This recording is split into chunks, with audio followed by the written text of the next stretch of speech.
Bom dia a todos. Não sei se me estão a ouvir bem, acho que sim. Vamos continuar este encontro. Projetar o presente no futuro é, como sabem, o objetivo. Portugal é um país de pequena dimensão geográfica, habitualmente é assim que o designamos, mas um país grande em diversidade, desde logo no povoamento. Os portugueses vivem esmagadoramente em áreas urbanas e no litoral, com o consequente despovoamento daquilo que também costumamos designar como o interior. Um desequilíbrio que também constatamos na distribuição dos recursos, nomeadamente dos rendimentos. Portugal é o país mais desigual da Europa, se excetuarmos a Lituânia e a Letónia. Desigualdades fortes, apesar dos progressos, que hoje vamos debater em 3 níveis. Um primeiro, a situação do interior do país e o risco de esvaziamento. Um segundo, a distribuição dos recursos disponíveis. E o terceiro, as cidades, exatamente o tema deste encontro de agora.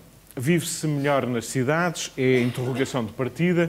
Há 156 cidades para 308 concelhos em Portugal, mas só a Grande Lisboa e o Grande Porto acolhem 31,5% da população residente, mesmo não ocupando mais do que 2,4% da superfície portuguesa. Isto quererá dizer que se vive melhor nas cidades? Aparentemente sim, pois o fluxo do interior em relação às áreas urbanas mantém-se, mas também é verdade que muitos cidadãos procuram o sossego e a qualidade do campo. Bom, as respostas que esperam não são as minhas, obviamente, mas as dos convidados deste painel que passo a apresentar. E a começar pelo professor Nuno Portas, que esteve anunciado para este painel, o imponderável da sua vida pessoal impossibilitou de aqui estar. Agradeço ao professor Álvaro Domingos a disponibilidade que manifestou para se juntar a nós. Vamos contar com ele neste debate, é ele que está aqui mais à minha direita. O professor Álvaro Domingos é geógrafo, professor e investigador na Faculdade de Arquitetura da Universidade do Porto e também no Centro de Estudos de Arquitetura e Urbanismo. O seu trabalho tem-se centrado na geografia humana e no urbanismo, planeamento regional e local, bem como nas assimetrias regionais. Temas que aprofundou na sua intervenção nos planos regionais de ordenamento do centro e norte de Portugal e ainda num livro sintomaticamente intitulado, e digo sintomaticamente, obviamente, em relação ao nosso debate, Vida no Campo. Depois temos Rui Horta, coreógrafo e bailarino, que está aqui no meio. Quando era criança, Rui Horta queria ser, confessou, arquiteto. Enfim, essa ligação à cidade ou ao campo, já vamos ver, pode ter aqui algumas linhas de força interessantes. Fez grande parte do seu percurso fora de Portugal, sobretudo nos Estados Unidos e na Alemanha. O seu trabalho atravessou os principais teatros e festivais internacionais. É uma referência da dança europeia. Em Portugal dirigiu a Companhia de Dança de Lisboa e no ano 2000, depois de muito correr o mundo, instalou-se em Montemoro Novo. Aí fundou o Espaço do Tempo, um centro multidisciplinar de experimentação artística. António Mega Ferreira, escritor, gestor, jornalista, as 3 facetas mais relevantes do seu percurso, estudou Direito em Lisboa e Comunicação Social em Manchester, foi um dos grandes responsáveis, como se recordam, da Expo 98, chefiou a candidatura de Lisboa, foi comissário executivo, administrador, depois presidente da Parque Expo, presidente do Oceanário e também do Pavilhão Multiusos. Foi consultor do Fórum Universal das Culturas de Barcelona e desde 2006 até há poucos meses presidiu o Conselho de Administração da Fundação Centro Cultural de Belém, exatamente onde nos encontramos hoje. Hoje também é consultor da Câmara Municipal de Lisboa. Começo por si, António Mega Ferreira. Vive-se melhor nas cidades, começando pela interrogação de partida? Bom, partindo do pressuposto de que a humanidade, a nossa espécie, não é absolutamente masoquista, parece que sim. Sabemos pelos números da Organização das Nações Unidas que desde 2008 mais de 50% da população do planeta se concentra em núcleos urbanos.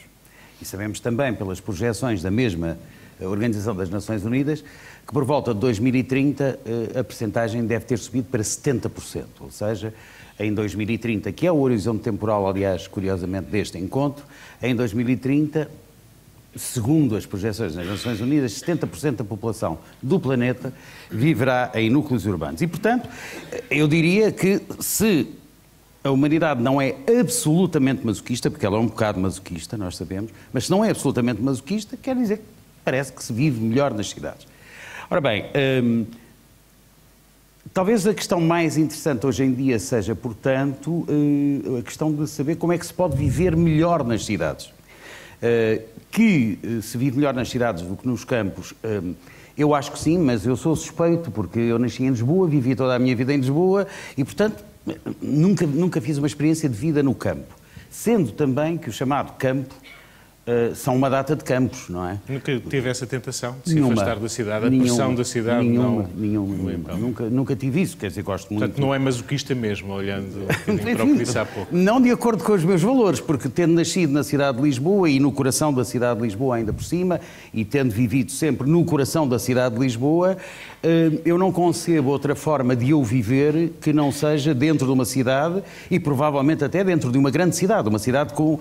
Enfim, uma grande cidade, se é que podemos considerar Lisboa, no caso português, claramente uma grande cidade, mas uma cidade da dimensão da cidade de Lisboa. Confesso que tenho alguma dificuldade, por exemplo, quando se passa ao nível superior, tenho uma certa dificuldade quando me confronto com certas megalópolis, não sei como é que eu conseguiria viver nessas megalópolis, porque elas já não têm aquilo a que vulgarmente se chama uma dimensão humana, mas, por exemplo... São cidades. O conceito de cidade é ele próprio polémico, já teremos ocasião de ver também com os nossos companheiros de painel.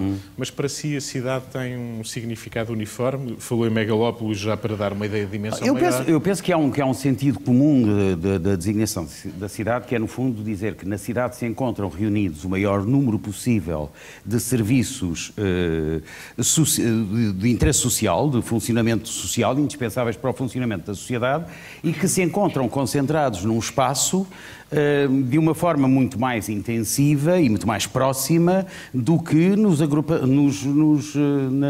formações populacionais que não são urbanas. E, portanto, há um conjunto de características que tornam a acessibilidade aos serviços públicos sociais, sejam a saúde, sejam a educação, sejam os transportes, tudo isso são coisas que caracterizam as cidades, independentemente de elas serem maiores ou menores.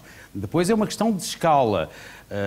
Deixe-me cá ver, custa-me imenso pensar que poderia viver em São Paulo, não me custa nada pensar que podia viver em Bolonha, ou seja, isso tem a ver com a tal dimensão humana, com o facto de haver uma escala com a qual nós ainda nos podemos identificar. E eu confesso que tenho uma certa dificuldade. Eu identifico-me com as torres medievais de Bolonha, tenho uma certa dificuldade em identificar-me com torres de arranha-céus de 102 ou 103 andares. Não tenho nenhuma espécie de identificação com esse tipo de António, estrutura. o que é que vai dominar a vida futura das cidades? Como é que olha para o futuro das cidades? Não creio que seja muito diferente daquilo que foi até hoje. Ou seja, naturalmente com aspectos diferentes, porque as coisas com o tempo e com as tecnologias, etc., as coisas evoluem. Mas eu não creio que seja muito diferente daquilo que é... Se nós olharmos bem para o funcionamento das cidades hoje, e sobretudo, enfim, eu aqui era capaz de particularizar um pouco e dizer as cidades europeias, genericamente designadas, não creio que as cidades sejam muito diferentes nas suas características essenciais daquilo que eram quando os grandes movimentos urbanos, designadamente no final da Idade Média e depois pelo Renascimento fora, etc., caracterizam aquilo que é a cidade moderna. Ou seja, o conjunto de serviços, o conjunto de acessibilidades, a proximidade das coisas, a máxima concentração possível no espaço urbano de um conjunto de condições que são consideradas indispensáveis à vida da cidade moderna. Agora, há aspectos na vida das cidades que estão a mudar como por exemplo, bastante. Só para dar um exemplo, a constituição de aquilo que antes eram os subúrbios de uma cidade ou a periferia de uma cidade está a ganhar nas grandes cidades, está a ganhar uma autonomia, ou seja, de alguma forma as periferias estão a ganhar uma autonomia que faz com que, só para dar um exemplo, em princípio numa cidade não é necessário sairmos dela para satisfazermos todas as nossas necessidades. Ou seja, tudo que sejam nossas necessidades estão numa cidade. Bom, isso já está a acontecer nas chamadas antigas cidades satélites, naquilo que se chamava as periferias. Portanto, as periferias hoje em dia já não são periferias, são cidades com as suas próprias, que satisfazem esse tipo de necessidades. Ou seja, há pessoas que vivem em cidades que antes eram periferias de Lisboa ou do Porto e que hoje em dia já não precisam de sair de lá para satisfazer as suas necessidades. Rui Horta, a pergunta de partida é se vive melhor nas cidades, olhando para si e para o seu trajeto recente, não é difícil imaginar que a sua resposta seja negativa. O Rui Horta, no seu percurso, julgo que nasceu na grande cidade, em Lisboa, depois viveu em grandes cidades, seja em Nova Iorque ou em Frankfurt, na Alemanha, sempre em grandes cidades, mas quando decidiu regressar ao país, não regressou à grande cidade de Lisboa. Foi para Montemor o Novo, ou seja, aí no meio do Alentejo, mais ou menos. Quer dizer, eu acho que, bom, não sendo masoquista, mas respondi muitas vezes à pergunta do Mega Ferreira, que é esta questão, mas porquê é que foste para Montemor, sobretudo quando saí de Frankfurt? E, portanto, foi preciso ir a Montemor para perceber, os meus amigos que vêm a Montemor percebem porque é que eu estou em Montemor. E, portanto, eu diria que... E é porquê? Eu diria que se vive... A minha resposta, eu tentaria uma resposta que é o seguinte, eu acho que, sobretudo numa sociedade de grande mobilidade profissional, onde há mobilidade profissional, que não é o caso em Portugal, onde, por exemplo, é o caso dos Estados Unidos, e na minha profissão na dança, literalmente somos móveis, mas também temos uma agilidade, movimentamos por todo lado porque não dependemos da palavra, nós temos uma relação muito... Vamos onde há trabalho, com qualquer freelance, com qualquer independente.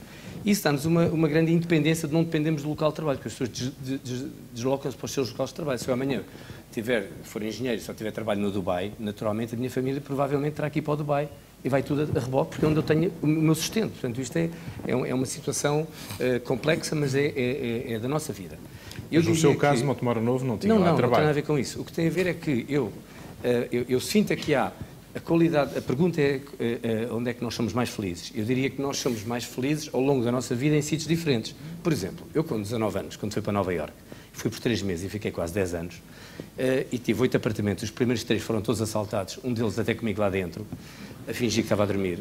Nunca me senti infeliz. Dormia quase debaixo da ponte, mas porquê? Tinha espetáculos à volta, tinha os melhores professores do mundo, tinha uma movida fabulosa, estava no centro do pós-modernismo no final dos anos 70, eu não queria estar noutro sítio. Portanto, eu era pobre, nem contava aos meus pais o que me acontecia, porque me diziam logo para voltar, e portanto aquilo era qualidade de vida, eu era feliz, como sou hoje feliz em Montemor Novo. Nessa altura tenho 3 filhos, etc. Vivi na Alemanha, entretanto, etc., muitos anos, e eu sou feliz em Montemor Novo. E Montemor Novo não tenho a mínima dúvida de dizer que tem muito mais qualidade de vida que qualquer, por exemplo, dos meus irmãos têm miúdos ou dos meus amigos. Os meus miúdos correm na rua, trepam às árvores, têm um ambiente extraordinário, tenho uma relação de escala, a relação que eu vou para Montemor, tenho uma família, tenho 3 filhos, e há um momento em que eu decido voltar. Eu sei se de Lisboa, que é a minha cidade, que eu adoro, não sei se teria tido coragem de ir para o Alentejo. É mais fácil ir para o Alentejo vindo da Alemanha. Porquê? Porque, como vocês percebem, já estão a rir, não preciso explicar. Portanto, eu consegui ter uma distância crítica em relação a este fenómeno, e com esta distância crítica que realmente se tem quando se tem uma emoção distanciada, eu percebi que tinha engarrafamentos aqui, que tinha poluição, que era um stress, que não podia levantar dinheiro na caixa do multibanco. Eu levantava os meus filhos a partir de um certo momento, já era mais difícil, sem ter que estar a olhar para a direita, andava-me não sei quanto tempo no trânsito, portanto, havia uma data de coisas que para mim não eram qualidade de vida.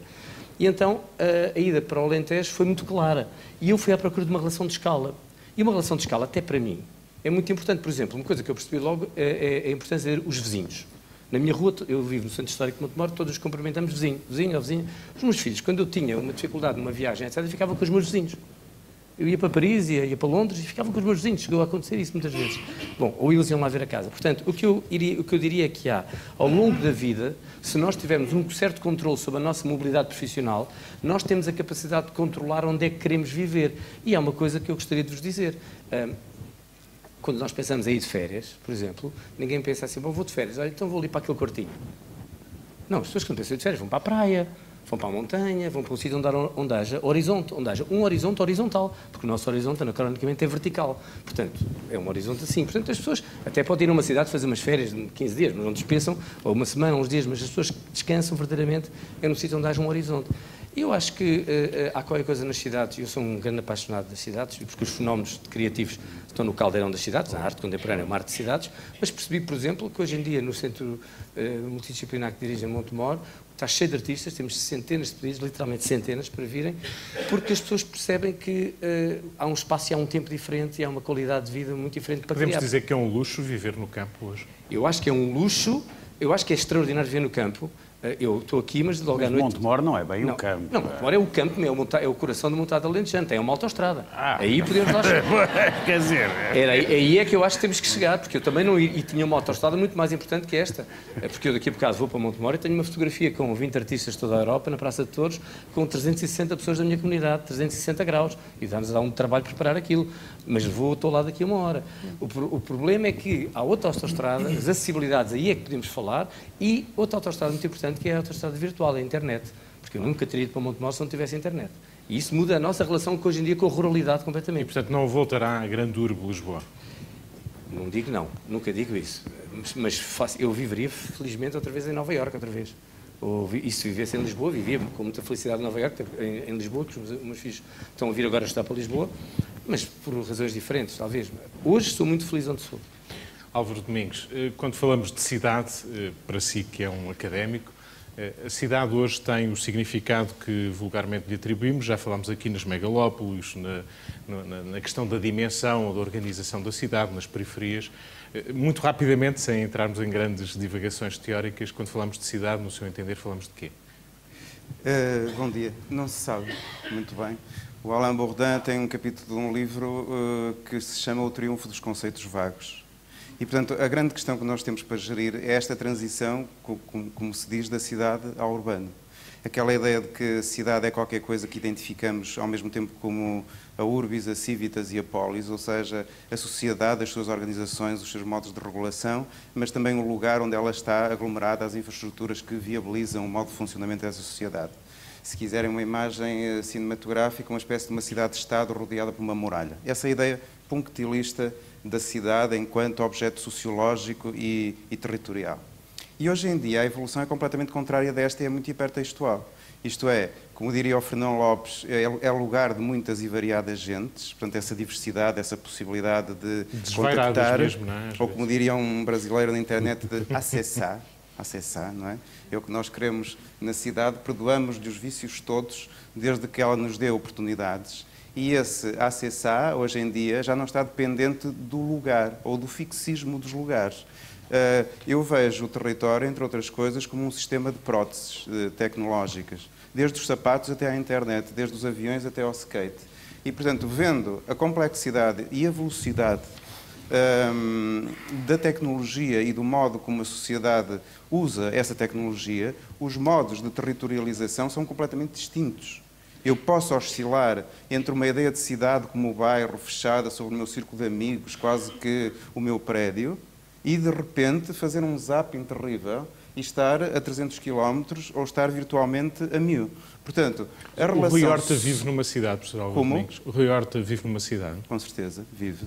Só que essa cidade não é um lugar, é uma maneira de estar. É um sistema de lugares, é um sistema de relações. E, portanto, é muito difícil, como até hoje, associar determinadas qualidades fixas a lugares fixos, como se as cidades fossem pontos, por exemplo, naquele mapa, não é? Em que nós temos a ilusão de que cidade é perfeitamente definível por uma forma, um limite e um centro, a partir do qual tudo se define. A periferia, o campo, uma espécie de pano de fundo dessa cidade, como se fosse um botão cravado num tecido. Não há isso. A cidade, como dizia o Weber aqui há quase 50 anos, é um campo de forças. É um território de relações, sem lugar nem limites, como ele diz. E, portanto, a grande diferença que há sociológica é como a história das boas e das más raparigas, não é? As boas raparigas vão para o céu e as más vão para todo lado. Ou seja, os hipermóveis, aqueles que têm capital financeiro, têm emprego, têm influência social, vão para todo lado. Portanto, podem estar em Montemor, como em Nova Iorque. Ou seja, a autoestrada não é irrelevante na questão da acessibilidade. A autoestrada é fundamental e a internet é fundamental. O problema, porque a ideia de cidade também contém o pesadelo, são os hipomóveis, são os pobres. São os que estão presos à privação, à miséria, à favela, e é por isso que a palavra contém esse imaginário poderosíssimo e essa contradição. Portanto, nunca conseguiremos sair disso. Os conceitos vagos têm essa vantagem, dão-nos a ilusão que estamos a falar das mesmas coisas e que todos, enfim, partilhamos um mínimo de opiniões sobre isso, mas depois aquilo um bocadinho escarafunchado e imediatamente faz chispas por todo lado. Não é? Mas também cria um problema. Eu agora não sei se posso continuar a falar em cidades depois do que disse, não é? Estamos a falar de quê? Pois. Como é que nos orientamos? Fala-se, usando um palavrão, da condição urbana. Portanto, a condição urbana. O que é que quer dizer com isso? O que se passa aqui é a condição urbana naquela ideia positiva do cosmopolitismo. Ouviu-se aqui muito falar de uma ideia de cidade enquanto cosmopolitismo. Eu creio que são conotações positivas da Civitas e da Polis. Isso quer dizer que no futuro seremos todos urbanos, se é que não somos? Eu acho que já somos. Somos Todos urbanos, com toda a contradição que isso implica. Se a gente for aos textos bíblicos, tanto tem uma cidade de Deus como tem a Babilónia, dos vícios e dos humanos que não se entendem uns com os outros e que não conhecem o divino. Portanto, a cidade, o urbano é o modo de territorialização da sociedade. Ponto. E, portanto, não é um conceito universalizante, histórico, qualquer coisa que a gente possa dizer que era a mesma coisa na Citânia de Briteiros, nas tais cidades do Dubai que crescem em 15 dias, ou nas megalópolis da Índia ou de São Paulo no Brasil. Não há essa. Há uma ideia de diversidade. Mas, por exemplo, já não é certo que haja uma ideia de aglomeração. O Silicon Valley, que foi o lugar da inovação no final do século XX, não é? Do ponto de vista da urbis, portanto, do território edificado, era uma imensa esterroada de autoestradas, de estradas, de coisas gigantescas, como a sede das grandes empresas ou universidades, mas também nos bairros de lata mexicanos. E Portugal, como é que fica nesse puzzle que está a traçar? Portugal, como se diz, é pós-moderno sem ter sido moderno, tem uma diversidade impressionante de situações onde a condição urbana se revela das formas mais diversas. Ou seja, tem coisas que se associam àquilo que o Rem Koolhaas chama a cidade genérica, ou seja, perante mecanismos normalizados e massificados da globalização é tudo igual, tanto faz que seja em Portugal como na China, e ao mesmo tempo preserva velhas ancestralidades que só ali é que existem. Mas a condição urbana cobre tudo isto, porque, entre outras coisas, o urbano é definível por contraste com o rural e vice-versa, e como o rural acabou, é como se tivéssemos uma história que tem dois personagens, que é o Tico e Teco, desapareceu o Teco, é tudo o Tico. E, portanto, esse sentimento de perda o que faz é com que nós dramatizemos e tenhamos traumas de perda. Por exemplo, a atenção exacerbada da cidade histórica é uma espécie de mau luto, é uma espécie de gestão pela ideia de perda da boa cidade. E o discurso um bocado neurótico sobre as aldeias típicas e a preservação das aldeias e não sei o que mais, é uma forma de gerir a perda do rural. Eu acho que o Freud explicaria isso. António Mega Ferreira, concordo. Bem, o Freud explicaria e provavelmente seria errado. A explicação do Freud, como eram quase todas. De modo que provavelmente isso aconteceria. Há um ponto talvez que eu gostasse de pegar, que era voltar à sua pergunta inicial, e era dizer, bom, este discurso que nós estamos a produzir ou que produzimos até este momento, a diversas vozes e com diversas gradações e sensibilidades, é o discurso de quem está na cidade e de quem ancestralmente está na cidade. A nossa procedência cultural é uma procedência urbana, por assim dizer. Eu não. Bem, mas você... Eu venho do rural muito profundo. Está bem, mas isso é o lugar físico onde nasceu. Sim. Mas a sua procedência cultural é claramente urbana. Neste momento. Mas o termo já memória... desde há muitos anos. O termo memória e a vivência da outra, devo dizer que foi importante. Pois. Exatamente por causa da mitificação do mundo rural. Ora bem, mas a questão que eu punha era esta. Era voltar à nossa primeira questão e dizer assim, bom, mas então com todas estas características e com todas estas categorias ou com todos estes conceitos vagos que nós possamos identificar, apesar de tudo, porquê é que as pessoas continuam a demandar aquilo que, lato sensu, chamamos a cidade? E não ficam no seu canto em qualquer sítio do país. Ok. Porquê é que, se realmente há uma generalização da condição urbana, eu estou absolutamente de acordo, Portugal é um país urbano, hoje em dia, completamente, se existe essa generalização da condição urbana, se de facto, mesmo em termos dos serviços, e designadamente em relação à internet, a internet chega praticamente a todo lado. É claro que depois aí há uma questão nesta autoestrada virtual, que é saber se há dinheiro para pagar as portagens. Porque muitas vezes está a autoestrada virtual... Não? Não temos isenção. De portagens. Já lá vamos. Bom, já vamos aí. Enfim. Mas a questão então, porquê é que as pessoas continuam a demandar as cidades? E talvez valha a pena interrogarmos um bocado em que medida é que a cidade é a projeção das expectativas mais fundamentais das pessoas, mesmo quando nós sabemos que as pessoas querem vir para a cidade, estou a referir-me às gerações mais jovens, que têm acesso até cultural já e por educação a todos estes meios, e mesmo assim elas continuam a querer demandar a cidade. Eu gostaria só de introduzir aqui um elemento curioso. Aqui há uns anos, não muitos, 3, 4 anos, numa sessão, numa cidade do interior do país, nessa altura eu comecei a perguntar exatamente isto às pessoas. Está tanta gente nova aqui, então, mas vocês estão muito satisfeitos, a cidade está bestial, está renovada, tem cá tudo, tem multibanco, não tem o perigo de ser assaltada, etc, etc. Então porquê vocês continuam? E uma coisa que eu achei muito interessante foi que, por exemplo, um grande número de raparigas que respondia dizia que irem para a cidade era forma de se autonomizarem da fiscalização da mãe, da tia, do tio, do primo, da família toda, quando não é o irmão, porque António, às vezes é o irmão e é uma quer dizer que aquela relação de vizinhança de que falava o Rui Horta, que é simpática em Montemor, por vezes pode ter o outro lado, a promiscuidade exatamente, que se pode criar e de que se era foge. um dos temas, exatamente. É que muitas vezes, de facto, é evidente que aparentemente viver em cidade é mais promíscuo, no sentido em que nós estamos mais concentrados no espaço, somos mais obrigados a cruzarmos com a vizinha do terceiro andar, que é uma chata, tem 3 cães, etc, etc, etc. E somos obrigados.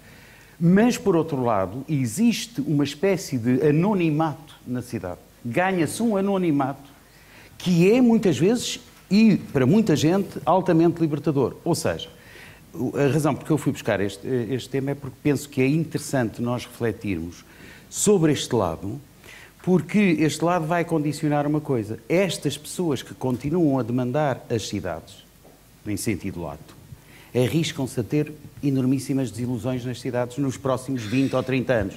E este é um problema de gestão de expectativas, que eu acho que é um problema extremamente importante. Por exemplo, as pessoas nas cidades do interior, os mais jovens, continuam a achar que é muito mais fácil encontrar um emprego em Lisboa ou no Porto do que na região deles. Já nem dizem na própria cidade, dizem na própria região.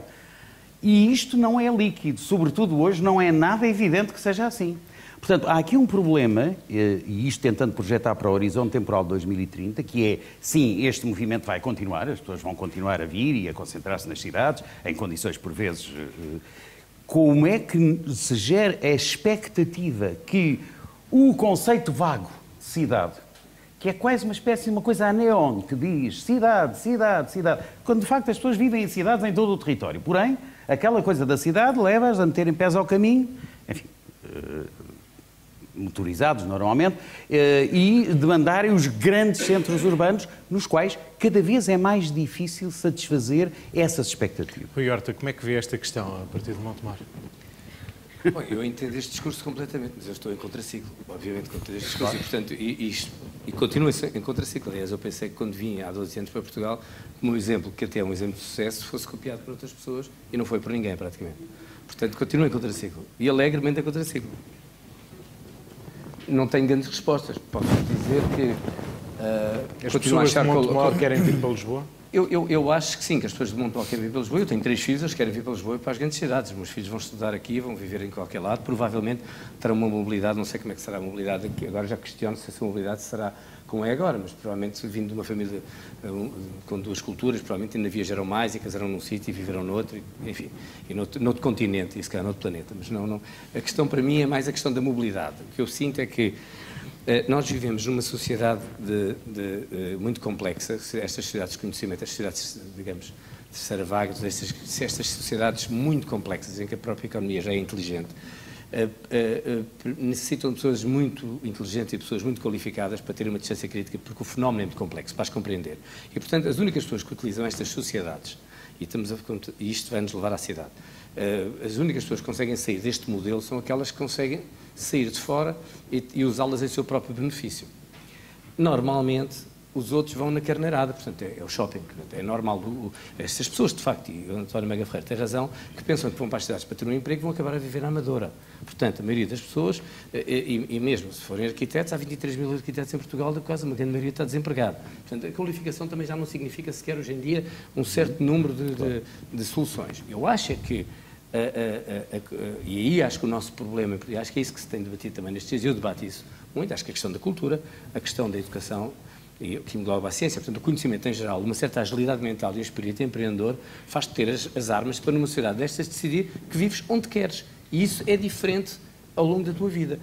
Eu sinto que, eu não tenho a certeza que as cidades tenham mais qualidade de vida do que o campo. Aliás, sobretudo numa fase em que se tem o primeiro filho e o segundo filho, acho que as cidades têm muito menor qualidade de vida do que o campo, sem dúvida.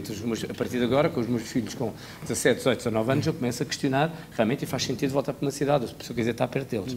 Mas eles tiveram uma educação extraordinária, tive que me desdobrar, se calhar, eu próprio, porque o calcanhar daquilo desta equação, em que se vive muito bem no campo, isto não é questão do bom selvagem. Eu acho que, de facto, estamos a falar, e aí entendo perfeitamente o seu discurso, a questão são, por exemplo, as cidades de pequena e média dimensão, onde eu acho que existe uma grande qualidade de vida hoje em dia em toda a Europa, e conheço isto bastante bem, vivi muitos anos na Alemanha, em França, etc.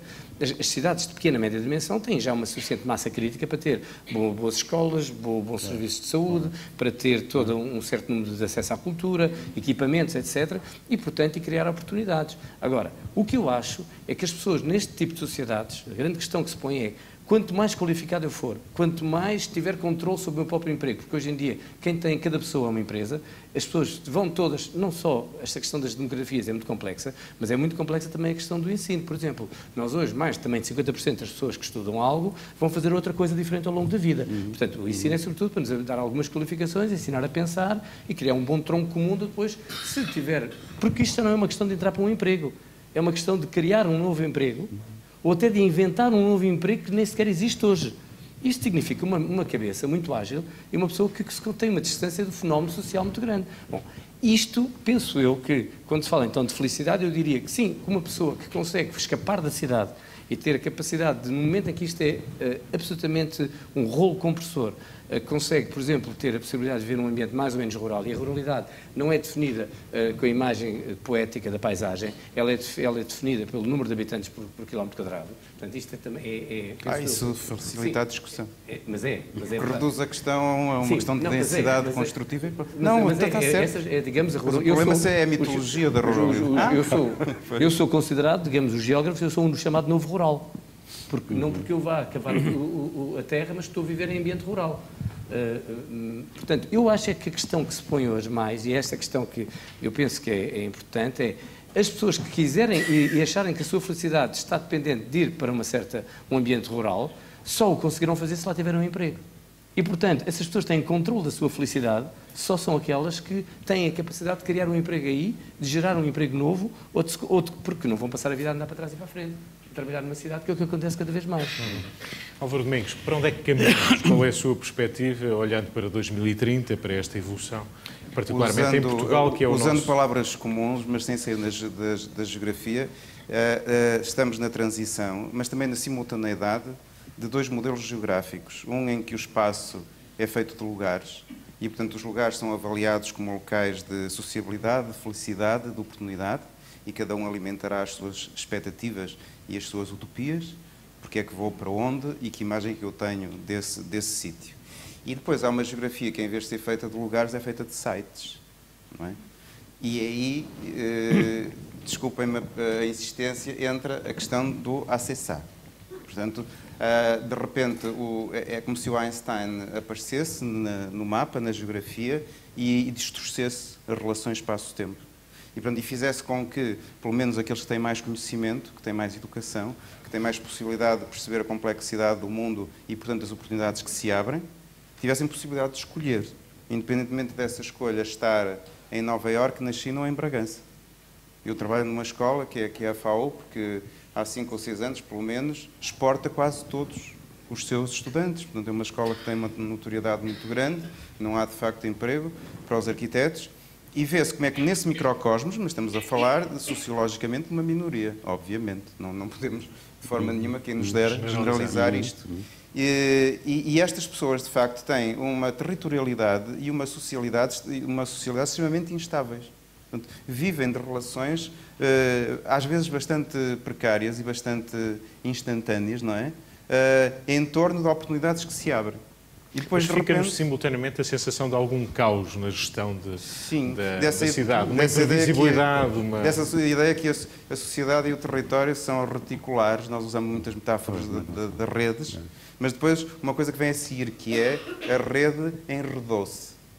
E, portanto, já não se percebe muito bem para que é que serve a metáfora da rede. Ou seja, uma certa entropia. Sim, sabemos que está tudo ligado com tudo, mas em determinada altura, por questões em que as pessoas têm um projeto para aquele momento da sua vida e querem poisar. Portanto, acabou o zapping, acabou a instabilidade dos lugares e dos laços sociais e eu vou poisar porque tenho aqui um projeto de vida. E eu creio que o futuro vai ser assim. Porque o lugar de onde eu venho, não tenho problema nenhum em dizer que era Meaugasse, era um lugar em que todos os meus colegas da escola emigraram. Portanto, neste momento, quando se fala de alguém, um está em New Jersey, outro está em Berlim, outro está na Austrália e outro está não sei onde. E na altura saía-se, não se tinha sequer a quarta classe, não é? E Paris era um local onde se falava estrangeiro, não? E se comia carne de cavalo, como diz o Peixoto no seu belíssimo romance Livre. E eu fui 3 vezes a Paris e ainda não tinha vindo a Lisboa sequer. E quando vim a Lisboa achei isto muito pequeno, não é? Vi o Discovery Channel, não é? A Torre de Belém, ou essas coisas, depois assim, e agora e o resto, as coisas grandes, não é? Porque tinha a fasquia muito alta. Quando era cidade, não era Viana do Castelo nem Braga, era Paris. E depois, quando ia a Paris, a realidade era completamente oposta. Porque alguns dos meus conterrâneos, por exemplo, empregadas domésticas, trabalhavam em Naí, que eram palacetes e viscondessas e limusines, mas o Bidonville de Saint-Denis ainda lá estava. E depois ia ao Louvre e subia à Torre Eiffel. Portanto, era esta a ideia de urbanidade que eu tinha. Uma imensidade de gente misturada, confusa e contraditória. Mas cheia de oportunidades, porque na minha terra havia uma miséria, as pessoas andavam todas descalças, sou eu que estudei, que era filho de contrabandista, e esta gente imigrou, fez pela vida e aí estão. Riem-se imenso quando me perguntam quanto é que eu ganho, não é? E, pronto, eu acho que no futuro, exatamente porque o mundo encolheu, e há coisas que se chamam voos low cost e coisas do género, de facto o planeta está muito complicado, como sempre esteve, nós agora é que sabemos mais sobre isso, e portanto o mundo é mais mundo. E o retângulo é menos estático, é mais poroso, não é? Mas também há de ter as suas cismas, isso é, há de ter os seus ciclos viciosos de pobreza e de enraizamento dessa pobreza e de dificuldade de sair dessa pobreza. Mas acredito que o futuro é cada vez menos dentro dos retângulos das fronteiras. Se não houver nenhuma observação rápida do painel, desafiava a plateia a pôr questões aos oradores que aqui estão. Acho que não. Primeira questão que estou a vislumbrar ali ao fundo da sala, aquela senhora. Pedia-lhe para se identificar, se puder pôr de pé, vê-mo-la melhor e podemos dialogar melhor. Pedia-lhe para ser muito breve na sua intervenção para termos a oportunidade de ter várias perguntas. Bom dia, chamo-me Ana, sou estudante universitária. Acho que ainda não se falou na questão do paralelismo real entre cidade e vila, porque a verdade é que Montemor, Lisboa e Nova Iorque são as 3 cidades. A minha questão é como é que podemos aperfeiçoar todas as cidades médias que Portugal tem. Obrigada. É dirigida a alguém em particular? É ao painel. Painel, sim senhor. 3 perguntas de cada vez, aqui uma à frente. Bom dia. O meu nome é António Cochito. Desculpe, estou a vê-lo mal, está aí em cima da luz. Bom dia, o meu nome é António Cochito. A minha questão não é diretamente sobre cidades, mas sobre um dos seus maiores paradigmas, que é o crescimento. Kenneth Boulding dizia que quem acredita no crescimento ou é louco ou é economista. Quem é que está a falar? Nós estamos a ver mal. Se puder afastar um bocadinho aqui as luzes, agora vemos melhor. Kenneth Boulding dizia que quem acredita no crescimento ou é louco ou é economista. A minha questão é se o crescimento, de qual as cidades são um dos seus maiores paradigmas, se é o único caminho. Obrigado. Obrigado. Terceira pergunta aqui, depois já voltamos à plateia. 3 de cada vez. Só ao microfone.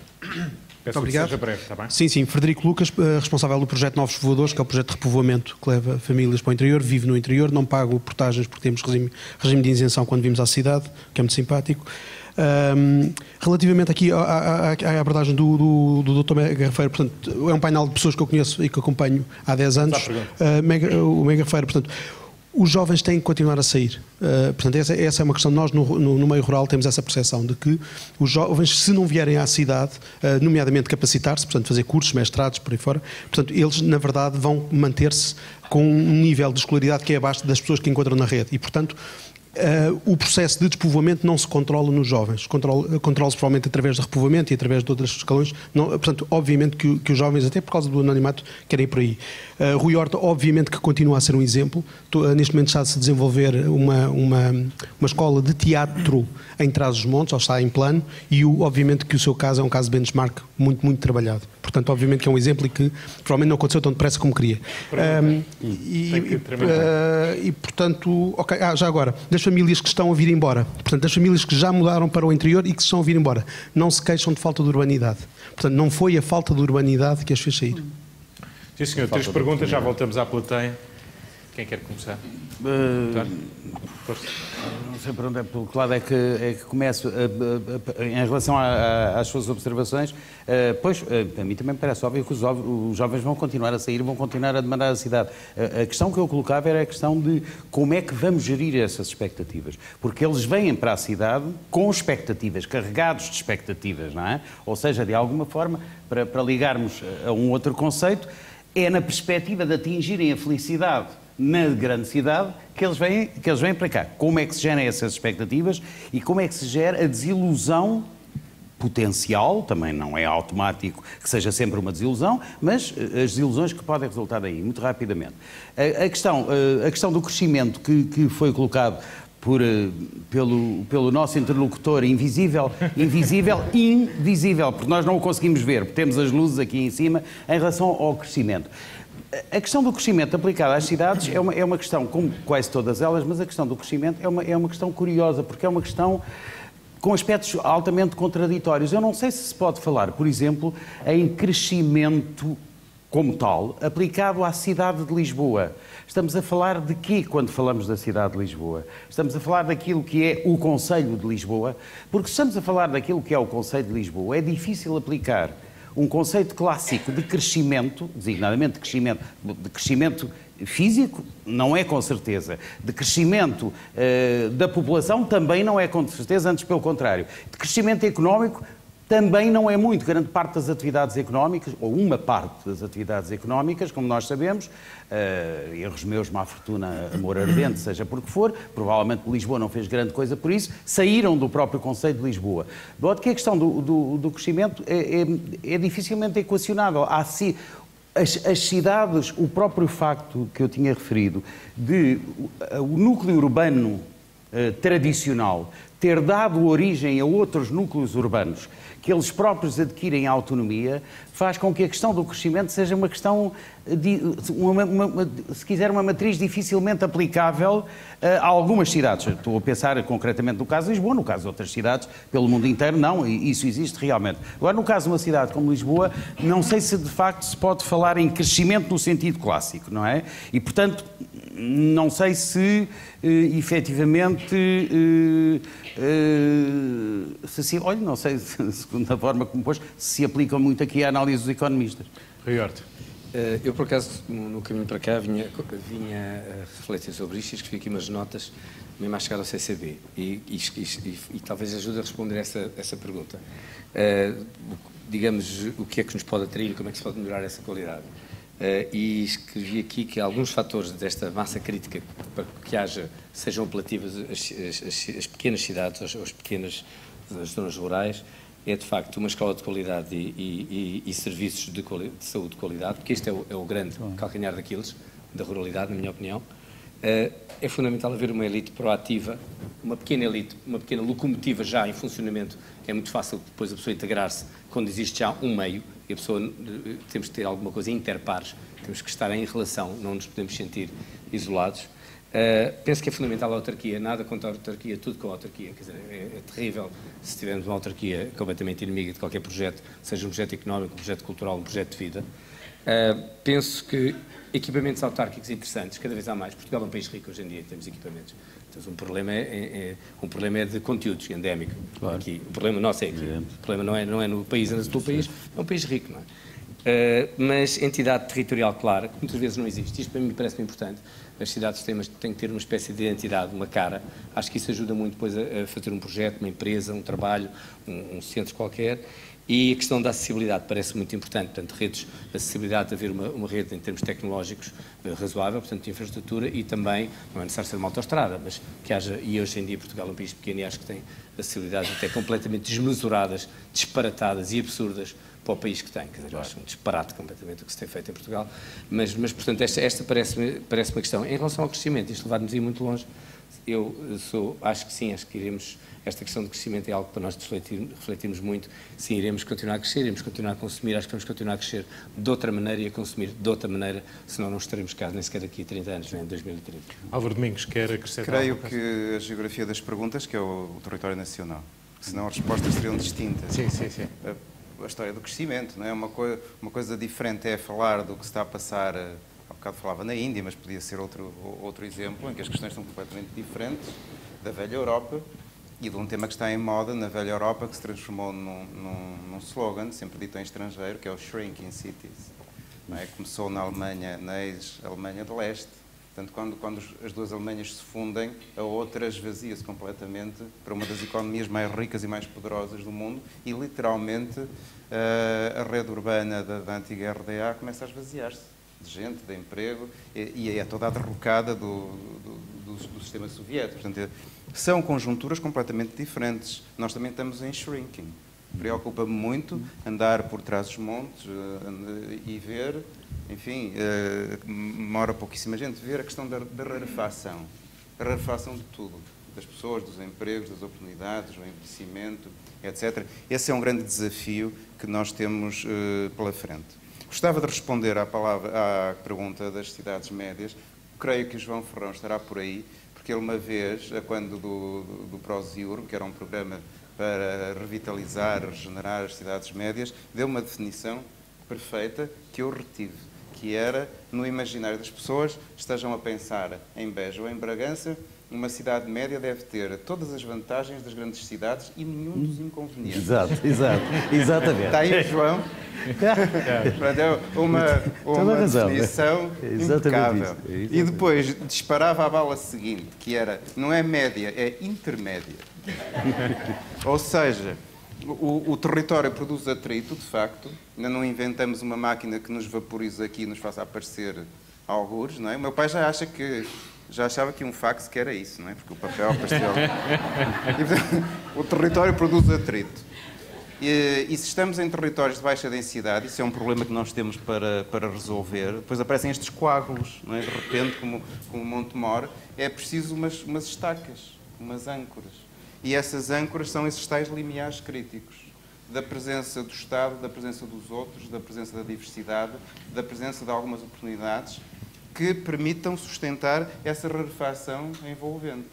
Portanto, provavelmente não será, vou usar uma palavra da noite, um shot de dinheiro, como nós tivemos com os quadros comunitários de apoio, em que todas as vilas e pequenas cidades tinham o centro cultural, a piscina, o centro multiusos, que eu acho que resolve, é o paradigma disto tudo. Já nem se sabia o que era e, portanto, é um multiusos. E, portanto, eu tinha que ter um igual do vizinho, obviamente, que eu não era menos que o vizinho. Então, este país arcaico, mal infraestruturado, etc., num período curto, a história acelerou-se e teve um shot de investimento de externalidades, como dizem os economistas, não é? Desde autoestradas até redes de saneamento. O Porto, convém lembrar, não tinha saneamento. Não tinha. Andava tudo misturado. As águas pluviais ia tudo para o Rio Douro. E, portanto, não havia autoestrada. Havia aquela anedota célebre do Sonado, não é? Que tinha saído de Lisboa e depois distraíram-se. Iam para o Porto, estavam a chegar ao Porto, faltavam 6 km e encontraram a autoestrada. Não existia, não é? Portanto, o hardware do território, desde as redes wireless até às redes autoestradais, está aí, de facto, há um território imensamente infraestruturado. É preciso reinventar essas âncoras, a lógica da pequena escala, para pôr outra vez a funcionar essas situações. Creio que é isso. Mais 3 perguntas muito sucintas para terminarmos. Uma aí, mais ao fundo da sala.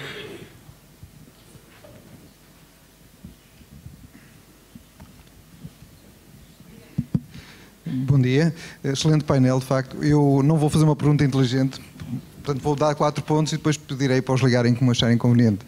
Mas tem que ser breve. Um ponto é, a parte política, por exemplo, em Portugal, falamos da centralização, etc.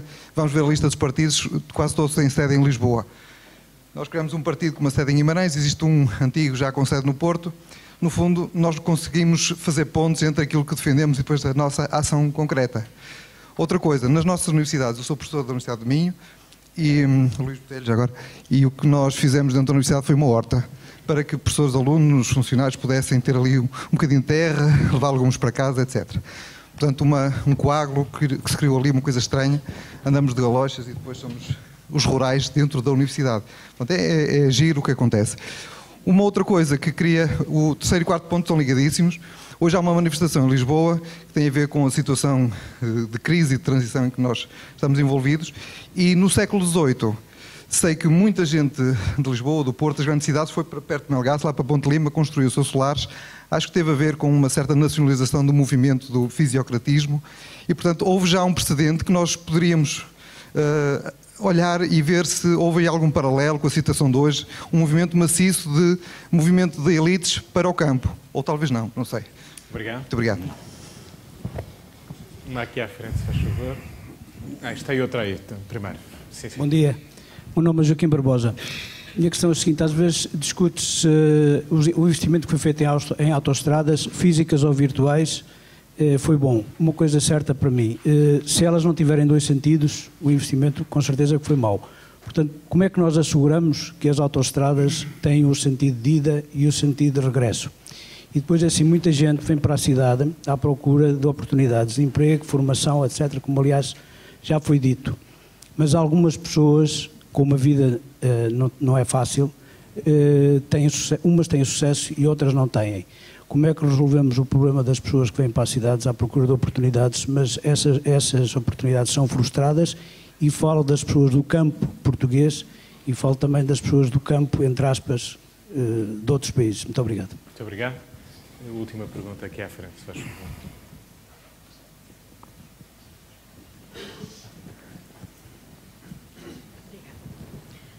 Amélia Leitão.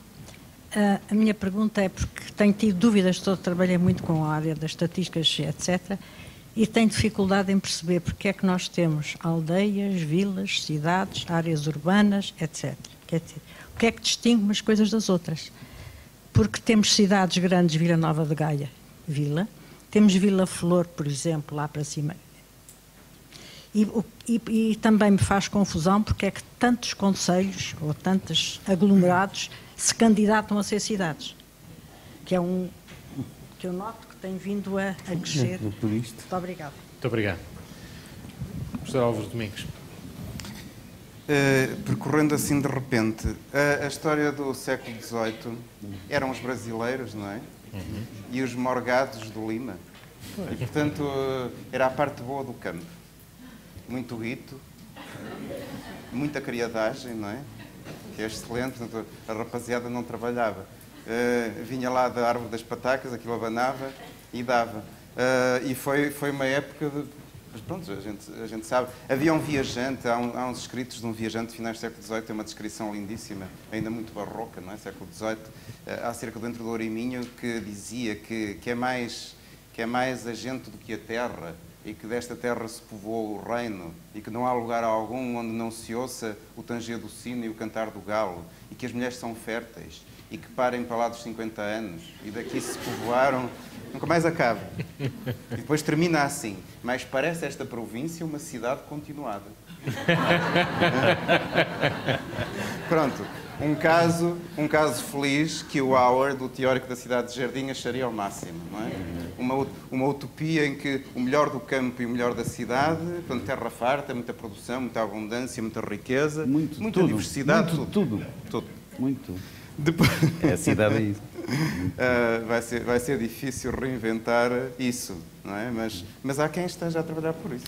Não é? Creio que não está posto de parte. A questão maior da ruralidade é a descolagem dos conceitos, porque nos diversos sentidos de ruralidade pensava-se sempre que a base económica do rural era a agricultura. A agricultura fixava as pessoas, criava o emprego e era a máquina de fazer paisagem. Portanto, o camponês era uma espécie de jardineiro da paisagem e mantinha aquelas coisas. Como a agricultura, entretanto, é um processo de produção, é um mercado como outro qualquer, é sujeito a mudanças tecnológicas impressionantes, foi globalizado como os mercados financeiros, as cenouras estão a 40 cêntimos o quilo, as ervilhas congeladas vêm de Marrocos, etc. 3% do PIB em Portugal é agricultura. Portanto, há um descolamento. A agricultura deixou de ser o motor do que quer que seja, exceto em alguns pontos do país, por exemplo, do Douro Vinheteiro. Mas lá não há agricultores, há empresários. E então, este descolamento destas duas coisas dá aso para que toda a gente meta fantasmas e utopias e imaginários no lugar dessa ruralidade. Creio que de facto não são as autoestradas simplesmente ligam, não é? Conectam, tal como a internet. Mas, de facto, só por si não garantem que eu tenho que preencher este espaço e, por exemplo, sei lá, invocar o Matoso. Aquela rapaziada que vinha com Afonso Henriques por aí abaixo, não é? Muita dela era fidalguia de Lima. E, portanto, Ponte de Lima é vila, por questões honoríficas. Portanto, isso tem a importância que tem. São factos meramente estatísticos, não é? Ou meramente honoríficos, mas não quer dizer nada. Eu moro em Gaia, é uma esterroada de casas, não, é um magma. Não se sabe o que é ser gaiense. Eu, pelo menos, não faço a mínima ideia. Moro lá há 25 anos e ainda não dei por isso. Gaia é uma coisa que acontece de diferentes maneiras, ora todos os dias, ora de forma intermitente.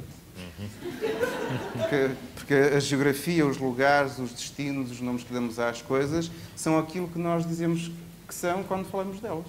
Portanto, não são coisas fixas do género. Eu digo assim, olha, isto é, independente do que isso é, são uns óculos. Eu não posso dizer a mesma coisa. Gaia também é isto, é definível desta maneira. Tem X km quadrados, isto e aquilo. Não é assim. Não é? É uma geografia mutante. Rui Horta. Eu não... Estamos mesmo a finalizar. Sim, não consigo responder a nada disto. O que eu gostaria de deixar só uma pequena reflexão no ar, dizendo que a mim preocupa-me não só a felicidade, mas também a sustentabilidade. E, portanto, isto tem que ser sustentável de algum lado e nós temos que ser capazes de... Para sermos felizes, este mundo tem que ser sustentável. Numa cidade pequena ou média dimensão, é tudo mais gerível e, portanto, e eu estou ligado, bom, enfim, direto e indiretamente à ideia dos modelos de transição em que, de facto, nós temos de nos preocupar muito em como consumimos, onde consumimos, o que poluímos, como nos lidamos uns com os outros, como nos transportamos, como somos solidários. Nós temos, por exemplo, um movimento em relação ao mercado de Montemor para voltar a revitalizar o mercado. Tem sido extraordinário, as pessoas encontram-se no mercado e são mais felizes porque se encontram no mercado a comprar um tomate que foi feito ali a 1,5 km e com isso geram toda uma rede. E, portanto, eu não posso considerar que o campo é só e a ruralidade é um sítio digamos, um jardim para plantar coisas que depois vendemos nos supermercados da cidade. Eu acho que existe um equilíbrio. Eu sinto-me mais... Os meus valores humanistas são mais fáceis de encontrar na escala de uma pequena, média cidade do que numa grande metrópole. E eu fui um homem que vivi 10 anos em Nova Iorque, downtown. Obrigado, Rui. António Mega Ferreira, um minuto mesmo para terminarmos. Havia aqui uma série de coisas que se levantavam, eu gostava apenas de tocar num, que é a questão das autoestradas. Independentemente de sabermos, e eu estou absolutamente de acordo, acho que foi o Rui que disse isso, independentemente de sabermos que o exagero de autoestradas físicas, de betão, que existe no país, o Álvaro disse muito bem, as autoestradas, quer sejam físicas, quer sejam virtuais, são coisas que ligam quem quer ligar-se e quem se liga, quem circula através delas. Ou seja, a ideia que houve durante muito tempo foi que a simples existência dessas autoestradas, sejam uma coisa ou outra, físicas ou virtuais, que a simples existência era a solução para tudo. Não é a solução para tudo, porque se não houver, efetivamente, o trânsito que as justifique, elas existirem ou não, é uma possibilidade, mas não é realmente uma coisa real. E em relação à história das autoestradas, há bocado dizia que para as autoestradas virtuais, até para essas é preciso dinheiro. Ou seja, que a simples existência das autoestradas virtuais, o facto da internet hoje, podermos aceder à internet de todo o país, não significa que as pessoas tenham condições, inclusivamente materiais, e sobretudo hoje em dia, até em ambiente urbano, o que se está a verificar é que as pessoas estão progressivamente a perder a capacidade para pagar a TV cabo, o isto, o aquilo, o aquele outro, porque evidentemente quando começam a cortar, a última coisa em que se corta é nos ovos e no leite e não sei o quê, portanto tem que se cortar nas outras coisas. E portanto esta questão é importante porque a ideia de que a simples existência dessas infraestruturas, dessas ou de outras infraestruturas, resolvia os grandes problemas do país, como nós vimos, não é verdade. Elas só por si não resolvem. Agora, é evidente que elas potencialmente configuram uma forma de nos posicionarmos perante o desenvolvimento, mais do que em relação ao crescimento propriamente dito, que pode ser bastante diferente e que pode tender para modelos de funcionamento social bastante diferentes, como aliás tanto o Rui como o Álvaro aqui já puderam dizer. Eu, pela minha parte, em Lisboa, farei o que posso. Faremos todos o que podemos. Agradeço a todos, Álvaro Domingos, Rui Horta, António Mega Ferreira, pelos estes contributos. Há uma sessão daqui a 10 minutos. Muito obrigado também pela vossa participação.